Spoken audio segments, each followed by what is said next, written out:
Today for Devotions with Daniella, we are reading from the second book of Daniella, The Culting of America, which comes out January 20th. Introduction. Good cult, bad cult. It's one of the most well-known groups in the world, recognized for both its pageantry and its violent missions, and many bodies have stacked up in its name. It uses tools of programming and influence like enforced isolation, chanting, appearance and attitude control, and a unique vocabulary with specialized internal significance to reinforce internal culture. This group is not shy about its design to break you down in order to build you back up. It demands strict obedience, requiring members to swear a binding oath of unquestioning loyalty to the Constitution and to obey lawful orders, violations of which may lead to imprisonment or, in extreme wartime cases, death. Never does it relent in its continual, exhaustive expectations of its members.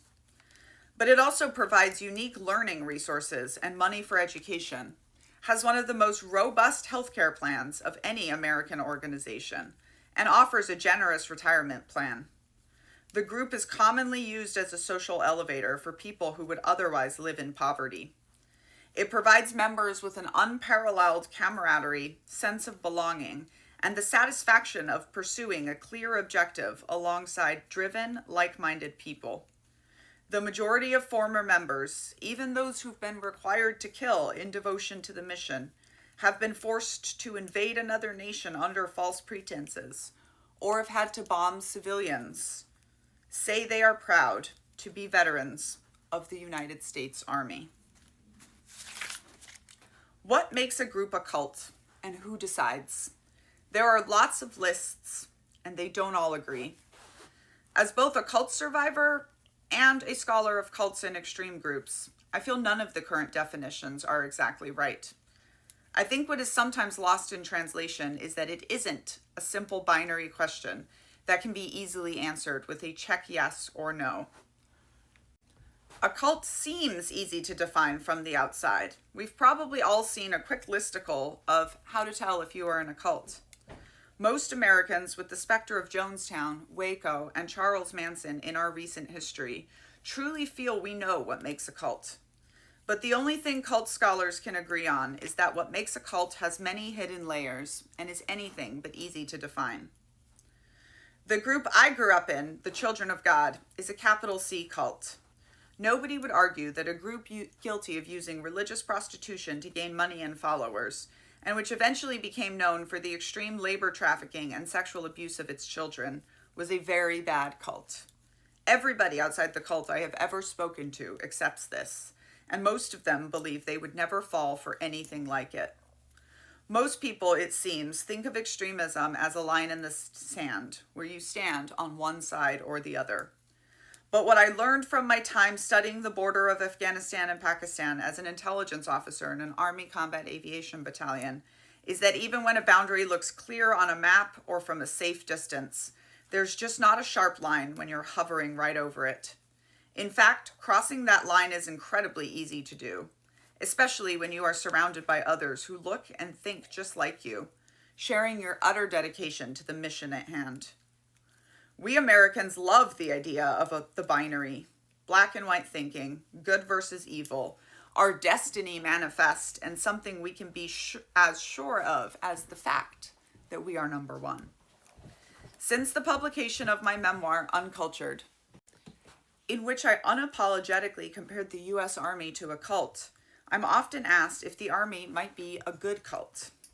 We need the idea of a good cult because we cannot bear the cognitive dissonance of admitting that one of our oldest, largest, and proudest organizations, one we all help fund with our tax dollars, might also be a high control and high demand institution where group behavior can, and does, trend toxic. If we look closely enough, we might notice that an army, while it may be beloved, is a total institution whose job is to program individuals to conduct violence on behalf of state. We might notice, in fact, that when a military unit goes away to training or war, they are by definition going in for a cultic experience. As much as we love our binaries, we Americans also love our blinders. We turn to patriotism rather than acknowledge these parallels and apply what experts have learned about extreme groups. We don't ensure that the leaders we put at the top aren't narcissists behind all that charisma that earns them stellar evaluations. We certainly don't train soldiers on how to determine when the logic is breaking down. If the Army is a good cult, what does it owe its members in return for the exploitation of their labor and the sublimation of self that will, by definition, be required for mission success? What are we failing to see behind the veil of conviction that we are the good guys? From my experience as an intelligence officer at war, I know we don't keep the good guys safe by exclusively studying other good guys, or by assuming that bad things will never happen to us. We do it by learning as much as we can about the enemy, by studying the tactics of our culture's most extreme and dangerous groups. We can learn how to keep ourselves and our groups safe. But this also requires willingness to accept that the good groups we are already in may already share some of those toxic traits, and we may have already lost some of ourselves to make way for group identity to take over. When I first started to tell my story and share the things I was gleaning from my studies that led to this book, I was met with primarily two responses. People musing that the Children of God was an obviously evil cult, and proud Americans stating that the U.S. Army is a wonderful organization. From my lived experience with both, I knew it wasn't that easy to boil down at all. As often as people laugh at my habit of drawing parallels between the cult and the Army, they also rush to assure me, and I think themselves, that there are obvious differences between a reviled sex cult and the revered U.S. Army. And I agree. It's only when I try to define the exact difference between those two groups in the precise, scholarly, and research-based language that we use to categorize organizational dynamics that it becomes significantly more complex to define what those differences are. People say to me that the U.S. Army simply cannot be a cult because we have to have an army and we'll always have war. So I'm stuck wondering if one of the major factors in whether we choose to call something a cult is how socially acceptable or simply necessary we find that group to be.